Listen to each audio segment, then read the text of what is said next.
começando mais um Nina Explica e hoje vamos falar como o nosso sistema nervoso regula as nossas emoções. Acho que primeiro a gente precisa entender, Nina, o que é o sistema nervoso e como ele funciona. O sistema nervoso é composto pelo cérebro, pelo encéfalo, que está aqui na nossa cabeça, pela coluna e por todos os nervos que se esparramam pelo nosso corpo. Tudo isso é sistema nervoso, porque todas as partes do nosso corpo têm neurônios, que são células do sistema nervoso. Pensa que o cérebro comanda tudo, então ele precisa ter conexão com todos os órgãos do corpo. Aí a gente chama de sistema nervoso central, essa parte do encéfalo, cérebro, digamos assim, e a coluna. E o resto a gente chama de a medula, que está dentro da coluna. O resto a gente chama de sistema nervoso periférico, porque está na periferia. Então, o cérebro é o grande comandante de toda a parte nervosa do corpo, digamos assim, né? Ele é a parte central, é o comandante. Isso é o sistema nervoso. Quais são os tipos de sistema nervoso? Porque eu já ouvi falar, agora com uma pessoa leiga, que tem o sistema nervoso autônomo, o simpático, o parasimpático. É verdade. Porque tem partes nossas que a gente não controla, e tem partes que a gente controla. Então, pensa que os movimentos a gente controla. Então, é uma parte motora que a gente rege. E tem uma parte que a gente não controla. Por exemplo, coisas do intestino, do coração, que é autônomo. E aí, essa parte que é autônoma, ela é dividida em simpática e parasimpática. A simpática, ela agita o corpo, ela estimula o corpo. E a parasimpática relaxa. Então, eles ficam o tempo todo tentando se equilibrar, o simpático e o parasimpático. E isso impacta muito nas emoções, por exemplo, né? Quando o simpático está muito ativado, a gente sente emoções mais tensas, assim, né? A raiva, o medo, a ansiedade. E quando o parasimpático está mais ativado, a gente se sente mais calmo, mais sereno, mais feliz. Então, o cérebro impacta no corpo. As emoções que o cérebro sente acabam gerando reações no corpo. E reações do corpo sobem de volta para o cérebro e impactam também no cérebro. Então é uma troca o tempo todo. Fez sentido? Fecha um ciclo. O cérebro impacta no corpo, o corpo impacta no cérebro. Então o simpático ele é o que agita. Isso, estimula. Exatamente. Então qual que é a relação, por exemplo, do estresse com o funcionamento do estresse com isso? É uma super relação. Quando a gente tá mais ansioso, o cérebro aumenta a noradrenalina, ativa mais o sistema nervoso simpático, que vai, por exemplo, pro músculo e contrai a musculatura. Vai pra pele e faz a gente suar, para dissipar calor. E aí várias outras reações vão acontecendo no corpo para preparar o corpo para lutar ou para fugir, né? Então, e aí quando a gente tá mais calmo, o simpático fica mais dormindo, o parasimpático fica mais livre para funcionar, aí libera mais GABA no cérebro, menos cortisol no corpo, a musculatura relaxa. E a gente se sente mais leve, mais feliz. Sensações físicas mesmo, né? Por isso que a gente sente as emoções no corpo. Porque o cérebro está conectado pelo sistema nervoso simpático e parasimpático no corpo inteiro, né? E também tem uma outra parte que é interessante, Gi, que é o eixo hipotálamo, hipófise adrenal. Parece um nomão, né? São partes do cérebro que se conectam com glândulas do nosso corpo, que são as adrenais. 2 chapeuzinhos de gnomo que ficam em cima dos rins, que liberam tal do cortisol. Então tem várias formas do cérebro se conectar com o corpo. Também com essa parte hormonal, não só com a parte neurológica. E no fundo tá tudo se contaminando, se conectando de alguma forma, entendeu? Eu já vi um termo que falam assim que você tem um sistema nervoso desregulado. Isso é um conceito verdadeiro? É um termo... Na verdade eu acho que é um termo mais popular mesmo, assim, porque em algum momento o nosso sistema nervoso vai desregular. Tem momentos que eu tô com um simpático muito ativado, não precisaria estar. Então acho melhor a gente falar assim, não existe sistema nervoso regulado sempre, estável, equilibrado. Não existe pessoa perfeita com equilíbrio perfeito, depende do momento, do contexto. Genética influencia muito. Tem pessoas que vêm já com um temperamento mais agitado, mais calmo. As primeiras experiências de vida, se teve uma infância mais estável, a pessoa tende a ser mais calma. Se teve uma infância instável, cheia de mudança turbulenta, a pessoa tende a ser mais tensa, mais vigilante. As experiências que a gente tem na vida adulta também influenciam. Se a gente teve muita experiência boa, muita experiência ruim, isso tudo faz o sistema nervoso ser mais equilibrado ou menos equilibrado, né? Mas, por exemplo, se eu sou uma pessoa que sofro de estresse crônico, assim, todos os dias eu estou estressada por muitas Isso horas. desregula mais facilmente o sistema nervoso. Aí Porque eu você passa mais tempo sob o efeito da adrenalina e do cortisol. Isso, a longo prazo, pode causar outros problemas. Com certeza. Vários problemas. Porque como a gente falou antes que tá tudo conectado, pode gerar problema hormonal, problema no sistema cardiovascular, ou seja, a pressão arterial pode aumentar.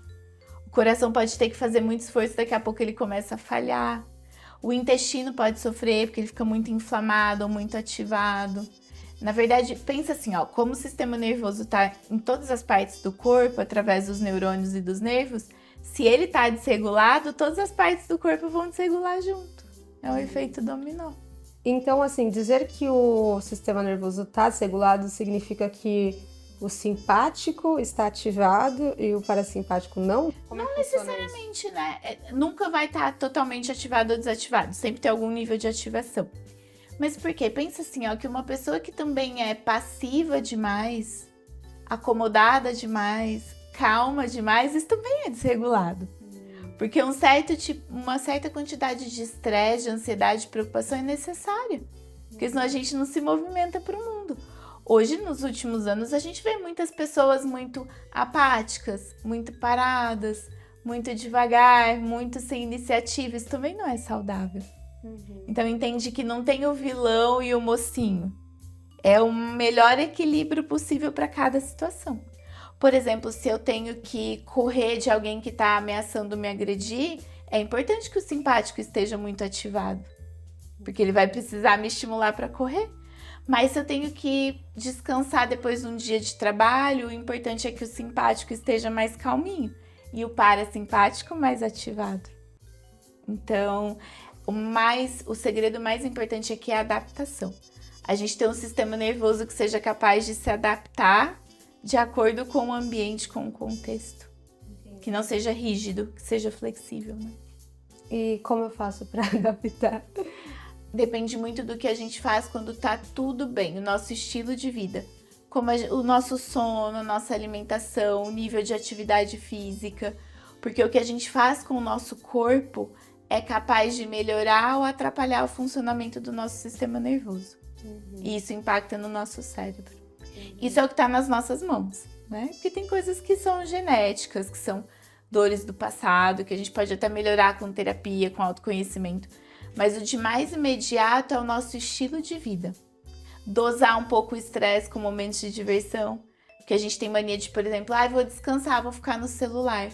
E às vezes ficar no celular estressa mais ainda a gente, porque a gente vê coisa que a gente tem, fica triste, tem inveja, fica frustrado, excesso de informação. Por exemplo, isso aumenta a ativação do simpático.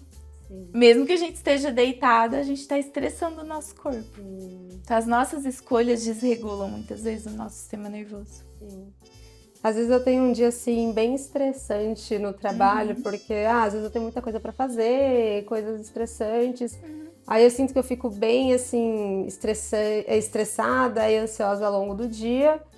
Aí chega a noite, eu tento desacelerar, né? Então eu faço coisas que eu sei que me acalmam. Então, assim, eu começo a abaixar a luz da minha casa, aí às vezes eu preparo alguma coisa pra eu comer, aí eu vou assistir alguma coisa que eu gosto, comer alguma coisa que eu gosto, isso já me dá, assim, eu sinto que eu já acalmo e aí eu consigo dormir cedo, assim. Só que às vezes eu acordo no meio da noite pensando 1 milhão de coisas com a cabeça a mil. Nesse momento você tomou ótimas decisões, porque você viu que estava agitada e você conhece coisas que te acalmam, o seu simpático foi reduzindo e o parasimpático foi sendo ativado.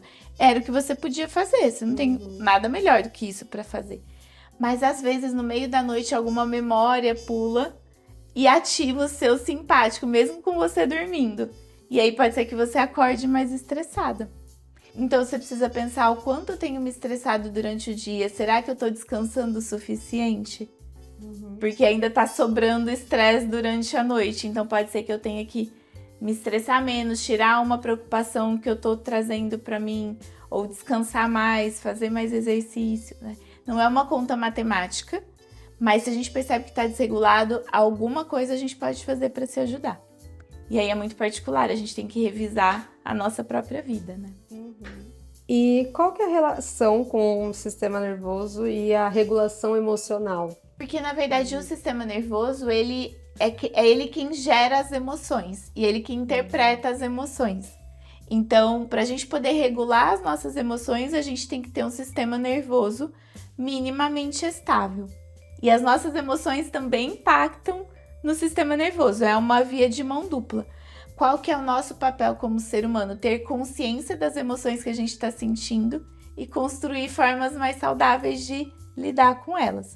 Isso é regulação emocional. Isso vai acalmar o nosso sistema nervoso central, que mais calmo vai produzir emoções mais equilibradas.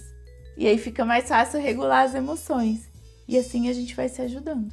Tem uma parte que é a consciência, as nossas escolhas. Tem uma parte que é a biologia. Entendi. Fez sentido? Fez. Não é um botãozinho liga e desliga, mas funciona, né? É um tema interessante. É que é muito complexo, cheio de detalhes, né? Mas entendendo que tudo se impacta, a gente consegue entender o nosso papel nisso, né? Que a gente não controla tudo no nosso corpo, mas a gente pode facilitar os processos, né? Sim. Porque a gente tem mania de querer controlar. E tem coisas que vão acontecer mesmo que a gente não queira. Porque a biologia é soberana. Acho que então tudo acaba sendo sobre como lidar melhor com as emoções. Sempre. E com o que acontece, né? E com o que acontece. E de ter atitudes mais sábias. Porque às vezes as nossas atitudes levam a gente para mais sofrimento, ao invés de menos sofrimento. E aí a gente entra de novo na coragem emocional. Na coragem emocional. Porque a gente foge de enfrentar as situações e elas só pioram. Se a gente tem coragem emocional, a gente faz o sofrimento reduzir. É isso. Se você gostou desse vídeo, já se inscreve no canal, compartilha com um amigo que precisa saber de tudo isso, que precisa acalmar os ânimos. Acalmar o sistema nervoso. Acalmar o sistema nervoso simpático e aumentar o parasimpático, que eu acabei de aprender. E é isso. Tchauzinho. Até!